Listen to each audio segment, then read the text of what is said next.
बताया गया है कि परिस्थितियों से तुम भागते हो, लेकिन आत्मा में जागो और विक्षेपता के कारण ढूंढो।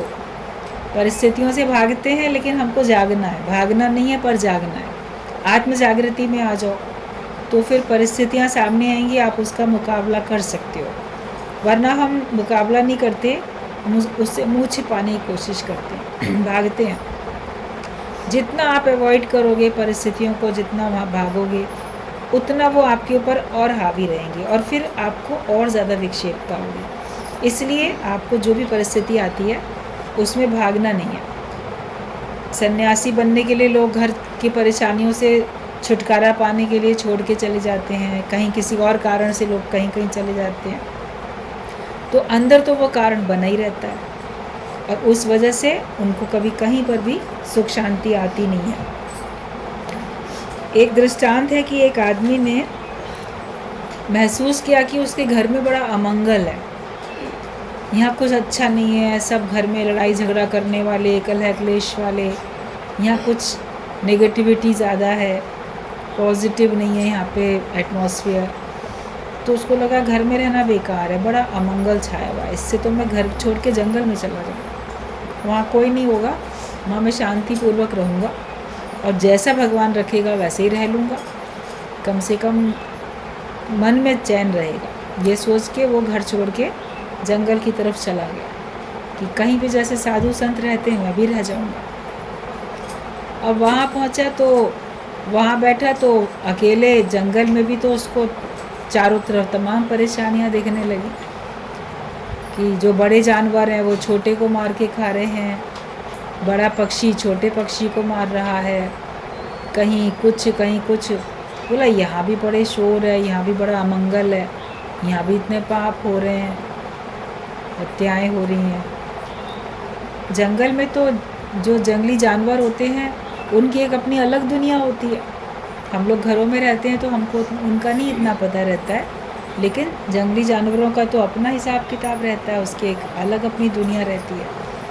तो उसको वहाँ भी मन नहीं लगे। बोला ये भी बहुत परेशानी वाली जगह है, बड़े पशु छोटे पशुओं का शिकार करते हैं, पक्षी छोटे पक्षी का शिकार करते हैं, यहाँ नहीं, भगवान का तो नाम मैं ले ही नहीं पा रहा हूँ। घर में भी परेशानी होती थी और यहाँ भी हो रही है, अब मैं यहाँ भी नहीं रहूँगा, फिर कहाँ भगवान का नाम लूँ, कहाँ तपस्या करने बैठूँ, क्या करूँ। बोला ठीक है मैं पानी में खड़े होके करूँगा। तो पानी में खड़ा हो गया नदी में जाके, तो वहाँ भी उसका ध्यान गया तो बड़ी मछली छोटी मछली को खा रही है, मछलियाँ और कीड़े मकोड़े कुछ खा रही हैं, वो तो उनका भोजन होता है। तो वहाँ भी तो उसकी चूँकि दृष्टि वैसी थी तो उसको हर जगह पे वहाँ भी कुछ ना कुछ पाप अत्याचार अमंगल वहाँ भी दिखाई देने लग जाए।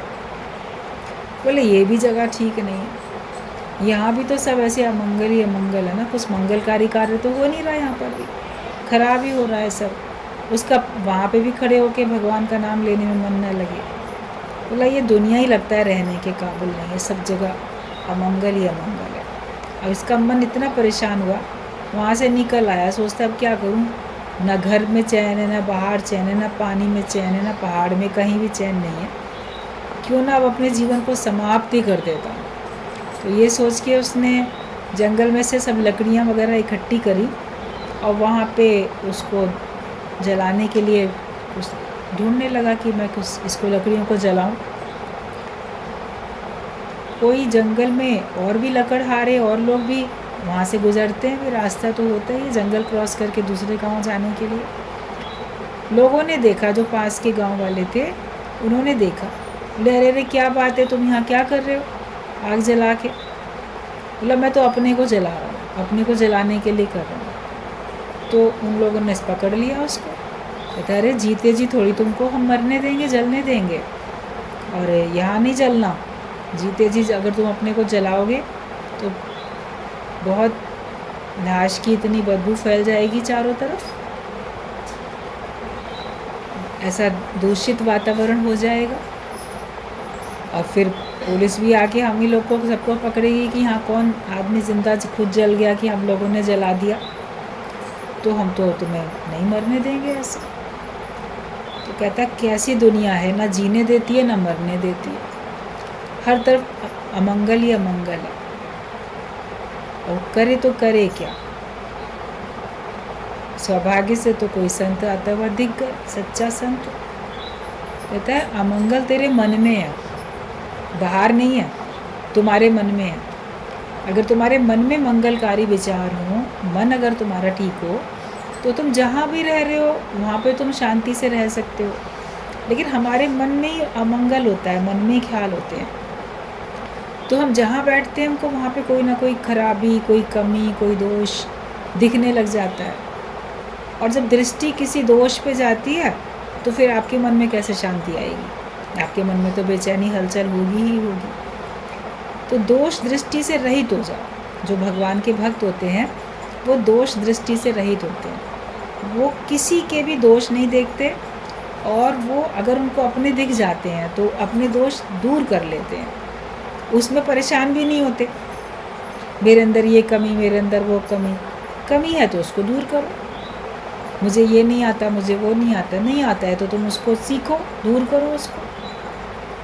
लेकिन उस कमी को अपने अंदर रहने तो मत दो ना, अपने मन को ठीक करना है। सत्संग में आके गुरु हमारे मन के विचार व्यवस्थित कर देता है, मन हमारा ठीक हो जाता है। जब मन ठीक होता है तो हमको हर जगह ठीक लगता है। कहावत है जी खुश तो जहान खुश। हमारा मन खुश है अगर, तो हमको सारा संसार अच्छा दिखेगा, खुश दिखेगा। और अपने ही मन में खुशी नहीं है तो हमको कोई और हंसता हुआ भी दिखेगा तो बुरा लगेगा, कहीं और हमको खुशी दिखेगी नहीं। तो अपने अंदर तलाश करो, है अपने ही अंदर कहाँ ढूंढते हो।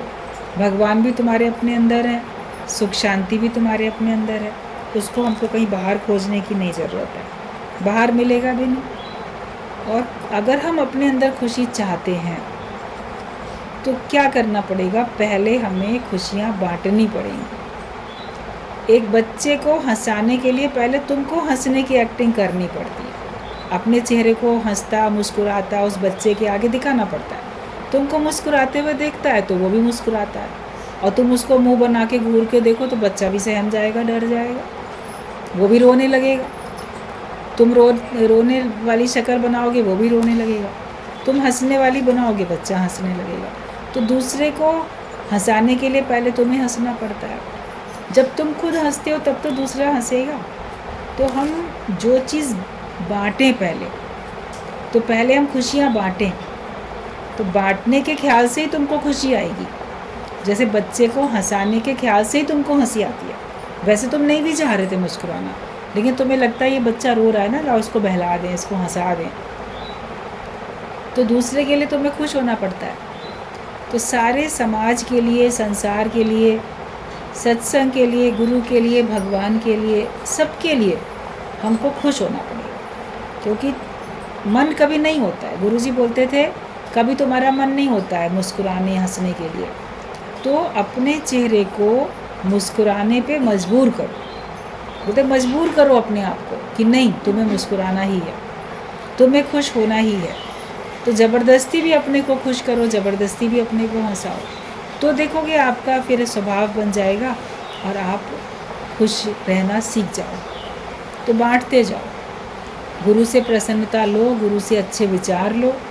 सत्संग से हमको ज्ञान के विचार मिलते हैं, वो फिर हम सबको बांटते चले जाते हैं। जगत से हमने आज दिन तक अज्ञानता के विचार लिए तो सब में अज्ञानता फैलाई।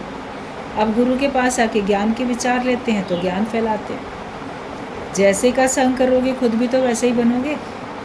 शराबियों का संग करने से व्यक्ति शराबी बन जाता है, जुआरियों का संग करने से जुआरी बन जाता है। तो प्रसन्न रहने वाले व्यक्तियों का संग करने से व्यक्ति प्रसन्न रहने लग जाता है। कहते मस्तानों की टोली में अपना नाम लिखवा लो। जो मस्ताने लोग होते हैं ना, खुश मिजाज, उस ग्रुप में अपना नाम लिखा लो। उन सबको मस्ती में मस्त देखोगे, खुश देखोगे, तुम्हारा भी स्वभाव धीरे धीरे अच्छा बन जाएगा। सत्संग में कोई कैसे कैसे स्वभाव वाले लोग आते हैं, मगर आते आते सबका स्वभाव तो एक सा बन जाता है। सत्संग वाला बन जाता है, ज्ञान वाला बन जाता है। वो सबको प्रेम करना सीख जाते हैं, निष्कामी हो जाते हैं, उनके अंदर कोई खोट नहीं रहता। क्योंकि जैसे सब हैं वैसे वो भी हो जाते हैं, सब ज्ञानवान है वो भी ज्ञानवान बन जाते हैं। तो संग करो, और बांटने के लिए तुम्हारे पास होना चाहिए, वो गुरु से मिलेगा, ज्ञान भी और आनंद भी, सुख शांति सब यहीं से मिलेगी, बाहर कुछ है ही नहीं, तुम्हारे अंदर है। और गुरु भी तुम्हारे अंदर ही खोज करा के, अंतर की खोज करा के तुमको दे देगा। तो प्रसन्न रहना सीखो, अपने मन में मंगलकारी विचार रखो, और उसके लिए सत्संग में बैठो आके। हमेशा भगवान को याद करो। ज्ञान तो सभी जानते हैं, पर क्या उसके ऊपर खड़े हैं? स्थिति है।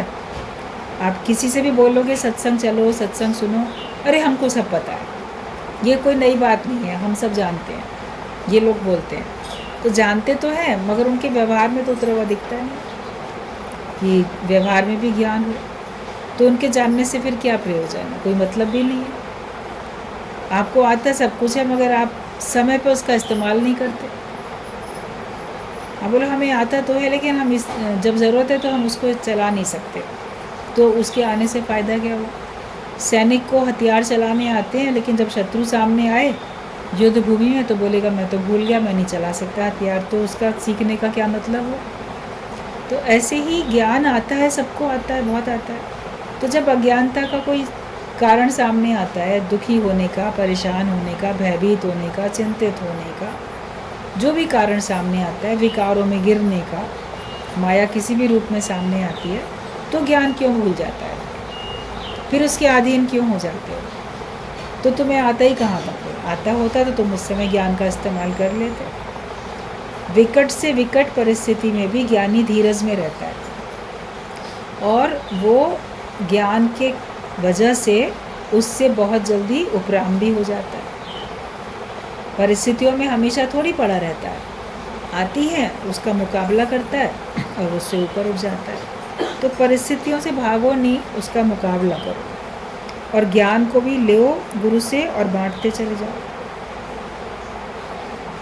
गुरु की सलाह मानो तो तुम्हारे पहाड़ जैसे दुख भी राई जैसे हो जाते हैं। गुरु की सलाह तुमको पहाड़ को भी राई बनाने में समर्थ है। मतलब कि बहुत भारी कष्ट है, बहुत विकट परिस्थिति है, लग रहा है कि जैसे जीवन पहाड़ जैसा है, या इससे कैसे पार लगेंगे, क्या होगा। तो जब गुरु की सलाह मानोगे तो वो आपको बिल्कुल राई की तरह लगेगा। मतलब कि राई का कोई बोझ ही नहीं होता। अभी आपके हाथ में अगर कहीं एक राई का दाना चिपका हो, तो आपको तो पता ही नहीं चलेगा मेरे हाथ में कोई राई का दाना भी चिपका है। कभी राई को ऐसे मान लो आपने धोया हो या किसी भी कारण से, तो आपके हाथ में कहीं चिपक जाए वो दाना, एक क्या 3-4 भी कितने भी दाने चिपक जाए तो भी आपको नहीं पता चलेंगे। इतनी हल्की होती है वो राई, जैसे है भी कि नहीं है पता ही नहीं चलेगा। आँख से देखोगे तो लगेगा हाँ है, वरना ऐसे उसका कोई बोझ नहीं था। तो गुरु की सलाह मानने से जीवन में जो भी कुछ है जिसका बोझ हमारे ऊपर था, वो बोझ राई के बराबर हो जाता है, पता ही नहीं चलता है।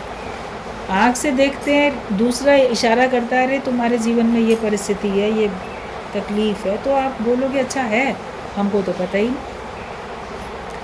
उसका तो हमारे पर कोई असर भी नहीं होता, वो तो सब बेअसर हो गए। ये सलाह गुरु के ज्ञान को मानने का ये अच्छा रिज़ल्ट हमारे सामने आता है। वचनों को मानते ही जीवन बदलती है, हर एक का जीवन संवरता है, हर एक का जीवन बदलता है ज्ञान के वचनों को मानने से। गुरु हमेशा तुम्हारे साथ है, और सबके ऊपर उस निराकार परमात्मा का हाथ है। ये महसूस करो कि गुरु हमेशा तुम्हारे साथ है, और सबके ऊपर उस निराकार परमात्मा का हाथ है। उसी के इशारे, उसी के सहारे सारा संसार चल रहा है। उसको महसूस करो। जब आप उसको महसूस करोगे तो आपको लगेगा कि मेरा जीवन कितना सुखद हो गया, बोझ नहीं लगेगा, लेकिन आप हल्के हल्के रहोगे। तो चिंताएं छोड़ो सारी, सपने न देखो कल के, पूर्ण गुरु मिला है, रहो क्यों ना हल्के हल्के। जब हमें सत्संग मिला, हमें गुरु का ज्ञान मिला, गुरु मिला, तो बोझ की क्या बात है, फिर हल्के हल्के होके रहो। फूल तो पानी में तैरता रहता है, पत्थर डूब जाते हैं। तो हम परिस्थितियों में क्यों डूबे? हम उपराम होके रहें, हल्के हल्के होके रहें। जितने हल्के बनोगे उतना ही आप इस परिस्थिति भवसागर पे पार लग जाओगे, तैर जाओगे इसके ऊपर से। जिसका इलाज ही नहीं है उसके लिए दुखी क्यों होना? तुम जिनसे दुखी होते हो, जिन रिश्तेदारों को बुरा समझते हो, उन्हें बदल तो नहीं सकते, तो फिर एडजस्ट करना ही सीख लो। देखिए, जिसका कोई इलाज ही नहीं है उसके लिए क्यों दुखी होना? कई बार डॉक्टर कह देते हैं ये जो बीमारी है ना, ये जड़ से समाप्त नहीं होगी, इसका असर कम ज़्यादा हो सकता है, दवाइयों से आपको बेअसर लग सकती है, इतने पेन किलर्स होते हैं या और कुछ ट्रीटमेंट होते हैं, उससे आपको उसका असर कम महसूस होता है। लेकिन वो एक बार कोई बीमारी ऐसी होती है, अगर एक बार आपके शरीर में अपना स्थान बना ले तो फिर वो जाती नहीं है, आपके आयु पर्यंत वो आपके साथ ही साथ रहती है। तो आपको उस दर्द के साथ, उस बीमारी के साथ ही जीने की तो आदत डालनी पड़ती है। तो इसका कोई इलाज ही नहीं है, इसको तो हमको जब तक जीवित हैं हमें इसको देखना ही है, इसको सहना ही है। तो फिर उसमें दुखी क्या होना? और जिसका कोई इलाज नहीं, आपने उसको भगवान को सौंप दिया। परिवार वाले हैं, रिश्तेदार हैं, घर के लोग हैं, आप उनको चेंज भी नहीं कर सकते,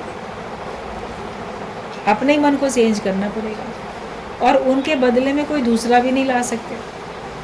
आप बोलो बच्चे बड़े ख़राब हैं, तो उन बच्चों को कहीं छोड़ के आप बाज़ार से दूसरे बच्चे थोड़ी खरीद के ला सकते हो, अच्छे वाले ले आओ, ऐसा भी नहीं होगा। दूसरा अगर मान लो आप एडॉप्ट करके ले आओ तो गारंटी नहीं है कि वो भी अच्छा ही निकलेगा। इस पत्नी से मेरी नहीं बनती, तलाक दे के दूसरी शादी करता हूँ, इस पति से मेरी नहीं बनती, तलाक दे के दूसरी शादी करती हूँ। मान लो ऐसा लोग करते हैं तो गारंटी थोड़ी होती है कि वो अच्छे ही निकलेंगे। शुरू में कोई अच्छे भी दिखते हैं और कर्मानुसार, प्रारब्ध अनुसार परमात्मा को तो जैसा भी कर्मों का हिसाब किताब जिसके द्वारा आपको दिलाना है, तो अगर सुख या दुख तो वही हो जाता है। तो आप उनके बदले में दूसरा ला भी नहीं सकते हो कि मैं इसको बदल लूँ, ये सास बड़ी ख़राब है मैं दूसरी सास ले आऊँ इसको बदल दूँ, नहीं कर सकते। बहू ख़राब है दूसरी ले आऊँ, या ये बेटा या जो भी संबंधी जिनके बीच में रहते हो, तो आप उनको चेंज, ना तो उनके व्यवहार को चेंज कर सकते हो और ना उस व्यक्ति को ही चेंज कर सकते हो, और तुम्हें रहना भी वहीं पर ही। तो उसका हल क्या हो? ये हमें तो एडजस्ट करके रहना पड़ेगा। अपने मन को हटा के और मन को एडजस्ट करके अपने आप को कैसे हम खुश रख सकते हैं, ये हमको आर्ट सीखनी चाहिए। कहते फूलों से तुम हंसना सीखो, कांटों के बीच में भी रहते हैं फूल तो भी वो मुस्कुराते रहते हैं। ये कविता तो बचपने में किताबों में लिखी होती है, फूलों से तुम हंसना सीखो, कलियों से मुस्काना, ये सब बच्चे बड़ा पढ़ लेते हैं, गा लेते हैं। इसका अर्थ और भावार्थ भी एग्ज़ाम आता है तो उसमें लिख के चले आते हैं, नंबर भी अच्छे मिल जाते हैं। मगर सीखा सही फूलों से, वो कांटों के बीच में रह के भी अपनी सुगंध नहीं छोड़ता, अपना खिलना नहीं छोड़ता। वो ये सोच के थोड़ी पहले ही मुरझा जाता है कि अरे मैं तो इतने कांटों के बीच में हूँ। उसको खिलना होता है, वो खिलता है, जब मुरझाने का समय आता है तो मुरझाता है। तो तुम्हें भी तो खिल के रहना है ना, कांटों के बीच में भी रहो तो खिलखिलाते तो रहो, मुस्कुराते तो रहो, खुश तो रहो। हर एक की जैसी प्रारब्ध है, जैसी परिस्थिति है, लेकिन ज्ञान है तो हम अपने आप को खुश रख सकते। कोई दूसरा आपको नहीं रख सकता अगर आपका स्वयं निश्चय ना हो प्रसन्न रहने का या मुक्त होने का, वरना कोई दूसरा आपको ना मुक्त कर सकता है, ना कोई आपको खुश कर सकता है। लेकिन कोई आपको दुखी भी नहीं कर सकता अगर तुम्हारा ख्याल तुमको दुखी नहीं कर। जैसे अपने प्रसन्नता के लिए तुम खुद जिम्मेदार हो, तो अपने को दुखी तुम करते हो तो उसके लिए भी तुम्हारे अपने विचार जिम्मेदार हैं। उन्हीं परिस्थितियों में ज्ञानी अपने आप को शांत और धीरज में रखता है, खुश रह सकता है, मन को मोड़ लेता है। पानी के जैसे तरल बन जाता है उसका मन कि वो उसको जहाँ रास्ता मिलता है अपना बहना वहीं से शुरू कर देता है। सामने कोई रुकावट आई, कोई पत्थर सामने आया, वो दाएं या बाएं से ढलक के उधर से बह जाएगा। वरना खुद का इतना फोर्स होता है कभी उस पत्थर के ऊपर से बह जाता है, लेकिन रुक थोड़ी जाता है, रुकता नहीं है वो, उसके बहने का स्वभाव है तो बहता है। तो हम भी अपने विचार जैसे हमने ज्ञान के बनाए हैं हम वैसे ही रहें, किसी के कारण से हम अपनी उन्नति को रोकें नहीं, उसका मुकाबला करें। मुकाबला नहीं करके हम फिर अपना ही नुकसान करेंगे। तो जो भी सामने है सबके ऊपर भगवान का हाथ है, और कभी भी हमें किसी से भी भयभीत नहीं होना। दुनिया से तो कभी नहीं डरना, अज्ञानी व्यक्ति ही डरता है। आप संसार वालों से डरते रहते हो, ये क्या कहेगा, वो क्या कहेगा, तो ये अज्ञानता की निशानी है। ज्ञानी अपने राह पे चलता है, जो राह चुनी उसने ज्ञान की वो उसी राह पे चलता है, वो दूसरे अज्ञानता के मार्ग पे जाता ही नहीं है, और लोगों के कहने से वो अपना मार्ग बदलता भी नहीं है। अगर आपको सत्संग पसंद आता है, आप ज्ञान सुनते हो, तो बोलो हमें तो ज्ञान में ही रहना है, तुमको पसंद आए तो ठीक है, नहीं पसंद आए तो ठीक है, भाई हमको तो ये पसंद है। संसार में भी लोग अपनी पसंद के लिए अड़ जाते हैं, मुझे तो यही पसंद है। कोई व्यक्ति पसंद करता है किसी को, मेरे को तो इसी से ही शादी करनी है, मुझे यही पसंद है, तो अड़ जाता है। या कोई सामान खरीदना है, नहीं हमको तो यही चीज़ पसंद है, मुझे यही वाली साड़ी पसंद है, मुझे यही पसंद है, या मेरे को तो यही जो भी चीज़ है वो पसंद है। तो आप अपनी पसंद पे कई बार अड़ भी जाते हो, चाहे जड़ पदार्थ हों, चेतन प्राणी हों, कोई भी हो, उनको पाने के लिए। तो क्या भगवान पसंद नहीं? तो उसमें भी आप दृढ़ता रखो, भी हमको तो ज्ञानवान वाला जीवन ही पसंद है, हम तुम्हारे कहने से अज्ञानियों वाला जीवन नहीं जिएंगे, हम माया को पसंद नहीं करेंगे, हम तो ज्ञान को ही पसंद करेंगे, भगवान को ही पसंद करेंगे। तो जो तुमने चुना मार्ग, उसी मार्ग पे चलो, किसी और के कहने से आप रुको नहीं। तो अज्ञानी ही डरता है, तो दुनिया से कभी भी तुम डरना नहीं। जिनके लिए तुम दुखी होते हो उनको बदल भी नहीं सकते हो, तो एडजस्ट ही करना सीख जाओ, और डरो भी नहीं किसी से। तुम किसी भी बात का अहंकार क्यों करते हो? बुद्धि भी तो तुम्हें भगवान ने दी है। अक्सर व्यक्ति अपनी बुद्धि पे बड़ा अहंकार करता है, मैं बहुत बुद्धिमान हूँ, बड़ा इंटेलिजेंट हूँ, मेरे बराबर तो इंटेलिजेंट कोई है ही नहीं, मैं तो बहुत वेल एजुकेटेड हूँ, इंटेलिजेंट हूँ। इसका बड़ा अहंकार है। अगला ना कितना कम पढ़ा लिखा है, अगला ना मूर्ख है, उसको अकल नहीं है। हर एक को अपनी अकल बहुत अच्छी लगती है, बहुत सही लगती है, दूसरे को हमेशा अपने से कम आंकता है। जो अहंकारी व्यक्ति होता है वो दूसरे को कम आंकता है, या फिर इस बात का अहंकार करता है कि मैं बहुत अक्लमंद हूँ, होशियार हूँ, मैं कितने अच्छी तरह से परिस्थितियों का मुकाबला कर लेता हूँ, कितना अच्छा मैं खुद जीवन जीता हूँ, दूसरों को भी बड़ी अच्छी सलाह दे देता हूँ, एकदम सही सटीक बढ़िया सलाह देता हूँ। या जो मेरे दायरे में जो लोग हैं वो भी बड़े अच्छे हैं, पढ़े लिखे लोग हैं, इंटेलिजेंट हैं। सत्संग के लिए कई बार लोग बोलेंगे अरे सत्संग में ना बड़े कम पढ़े लिखे लोग आते हैं, बुद्धिमान नहीं होते, वो कम अकल के लोग आते हैं सत्संग में। पढ़ा लिखा इंटेलिजेंट कोई है सत्संग में?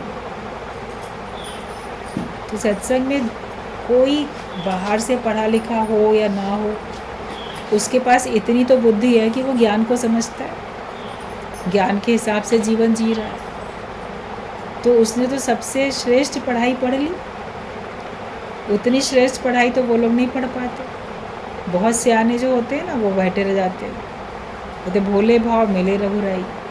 जो भोला भाला बनता है, सरल बनता है, उसको तो परमात्मा मिल जाता है। तो जिसने अगर अपने मनुष्य जीवन में भगवान को पा लिया, ज्ञान को समझ लिया, वही तो इंटेलिजेंट है। भगवान कृष्ण ने भगवत गीता में ये बात बोली है कि जो मेरा भक्त है वो बहुत चतुर है, बड़ा सियाना है। अपने भक्त को भगवान ने बहुत बुद्धिमान बताया। लेकिन वो अपना काम उतार के बैठता है, क्योंकि वो चतुर है, सयाना, होशियार है, बुद्धिमान है। जो काम करने के लिए मनुष्य देह धारण की, परमात्मा को पाने का काम, मुक्त होने का काम, वो काम पूरा करके बैठता है। तो भगवान ने कहा मेरा भक्त बड़ा सियाना है, बहुत चतुर है। जगत वाले उसको चाहे मूर्ख समझे, भगवान तो उसको चतुर समझता है। और जगत की चतुराई तो ईश्वर से दूर कर देती है। जगत की चतुराई आपको माया में फंसा देती है। जगत की चतुराई आपको कर्मों के बंधन में ले जाती है, जन्म मरण के चक्कर में ले जाती है। तो वो चतुराई किस बात की हुई? भगवान के रास्ते पर तो आप चल रहे हो, तो दुनिया वाले बोलें कम अकल है, मूर्ख हो, पागल हो, बोलो जैसे भी हैं भगवान के हैं। और भगवान मेरा है, मुझे दुनिया वालों से क्या काम है।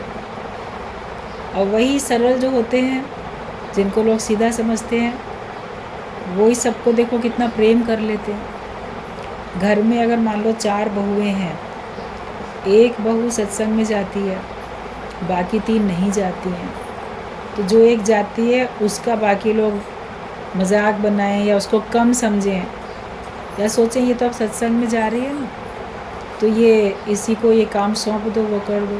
तो वो नम्रता में, सरलता में बाकी काम कर देती है कि ठीक है, अपना किया दूसरा भी कर दिया, क्या फ़र्क पड़ा। तो लोग सोचेंगे इसको देखो कैसा मूर्ख बना दिया, बेवकूफ़ बना लिया इसको। लेकिन उसे ये पता है, मगर वो आलसी नहीं है, और उसके अंदर में भगवत भाव है, और उसके पास समय है, तो वो कर सकता है। फिर समय पड़ने पे अक्सर ऐसा देखा गया कि जो सत्संग में जाती थी बहू, उसी ने मुसीबत पड़ने पे पूरे घर वालों की सेवा की, बूढ़े सास की, और जो भी परिवार में जो भी कोई ऐसा प्रॉब्लम में आता है, तो सेवा भी वही करता है। जो ज्ञानवान है वही सेवा भी करता है, बाकी लोग करेंगे भी नहीं। बाकी लोगों को प्रॉपर्टी से मतलब है, आपसे मतलब नहीं है। फिर आखिरकार दिल भी तो वो सभी का जीत लेता है, फिर हृदय का प्रेम भी वही जीत पाता है। शुरू में लोग उसको इस्तेमाल करेंगे कि हाँ इसको फ़ायदा ले लो, फ़ायदा ले लो, लेकिन फिर दिल भी तो वो सबका जीत लेता है अपनी सेवा से। वो कर सकता है तो वो कर लेता है। तो जो सत्संग में जाता है वो निष्कामी होके घर की, परिवार की, बाहर भी समाज में किसी की, वो हर एक की मदद कर सकता है। लेकिन जो ज्ञानवान नहीं है, उसके अंदर स्वार्थ है, वो स्वार्थी होके जीता है। वो अपने जिससे स्वार्थ सिद्ध होता है वहाँ वो जाता है, वहाँ उसकी सेवा करेगा, वो दिखावा ही करेगा। कभी बाहर से कोई आपको बहुत सेवा करता हुआ दिखेगा, बहुत अपनापन जताता हुआ दिखेगा, लेकिन हो सकता है उसके अपने अंदर में कोई स्वार्थ छिपा हो। वो तो समय पे पता चलेगा। समय पर आपका निस्वार्थ भाव भी पता चलता है, और समय पे आपका स्वार्थ वाला भाव भी पता चलता है। तो तुम किस बात का अहंकार इस बात का क्यों करते हो कि तुम बड़े बुद्धिमान हो, तुम बड़े होशियार हो, तुम बड़े बुद्धिमान हो? इस बात का अहंकार तुम क्यों करते हो? ये बुद्धि भी तो भगवान ने दी ना, और जो भगवान ने दी तो भगवान के शुक्राने गाओ कि भगवान मुझे कितनी अच्छी तुमने बुद्धि दी है, तुम्हारे शुक्रिया। कब ये बुद्धि हमारी ख़त्म हो जाए?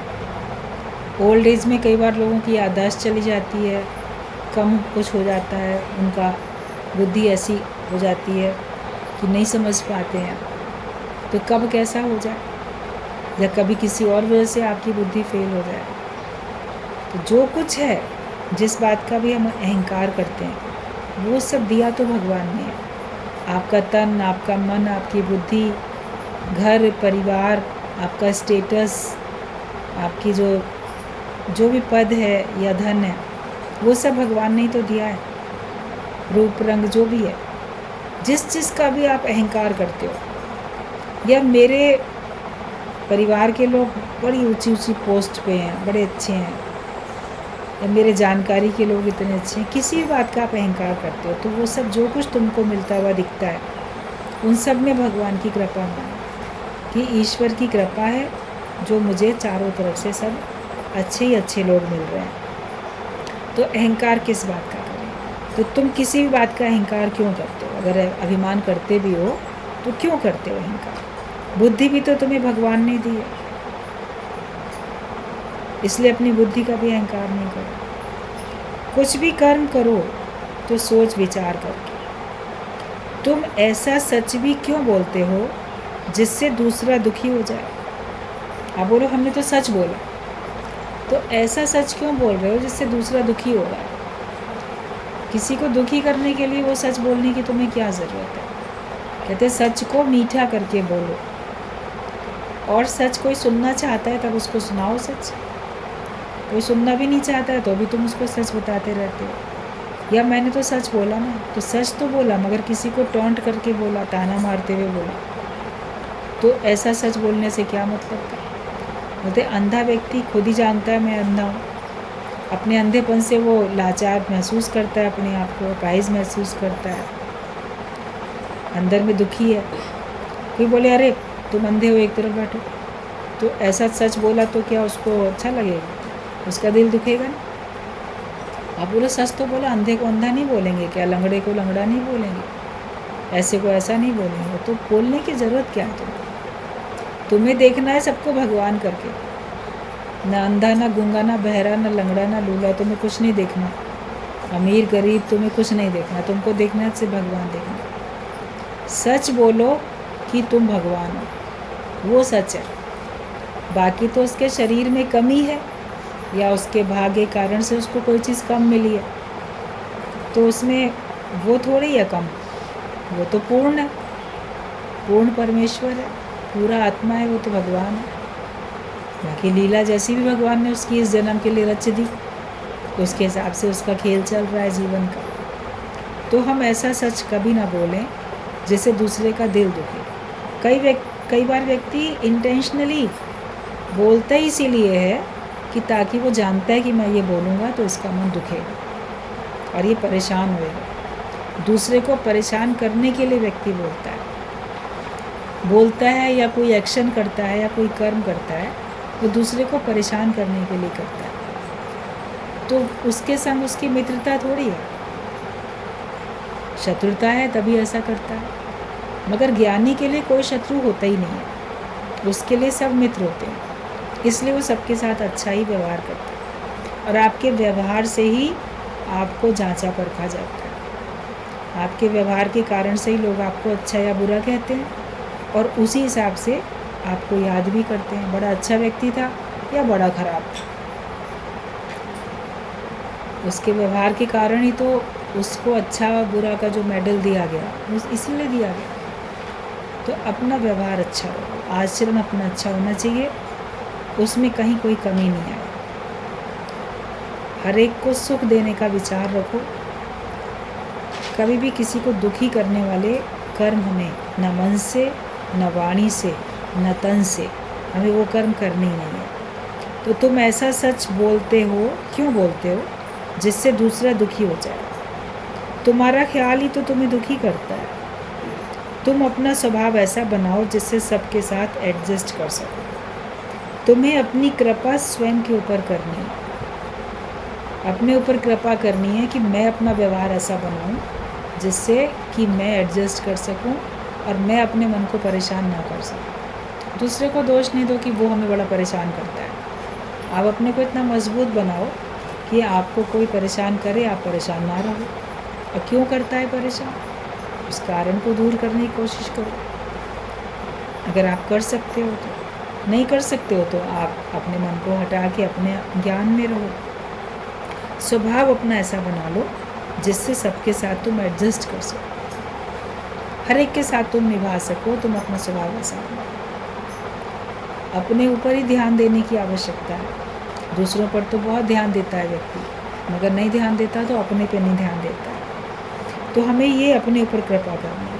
हम कहते भगवान मेरे पर कृपा करना, मेरी परिस्थितियाँ ठीक कर देना, मगर तुम अपने ऊपर कृपा करो कि जो परिस्थिति आई है उसको तुम ठीक करके देख सको, उसको गलत करके नहीं देखो, उसको ठीक करके देख सको। दूसरे के ऐब देखने का तुम्हें कोई भी अधिकार नहीं, दूसरे की कमी देखने का तुम्हारा कोई अधिकार नहीं। तुम्हें कमी अगर देखनी है तो अपनी देखनी है, कमी दूर करनी है तुमको, अपनी दूर करनी है। बाकी दूसरे का जो गुरु होगा वो जाने।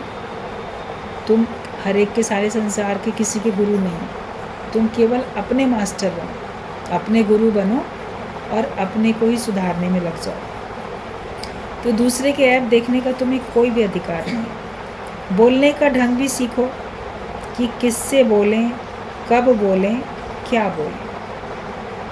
बोलने का ढंग सीखो। किसी से बोलते हैं तो उसको हम पहली बात तो क्या समझ के बोलते हैं, वो तुम्हारा कौन है। तुम किसी से बात कर रहे हो तो किस टोन में और किस भाषा का, किन शब्दों का आप प्रयोग करके बात कर रहे हो। तो ये ढंग सीखो, बोलने का ढंग। और किससे बोलें, हर एक से में बोलने की ज़रूरत भी नहीं है।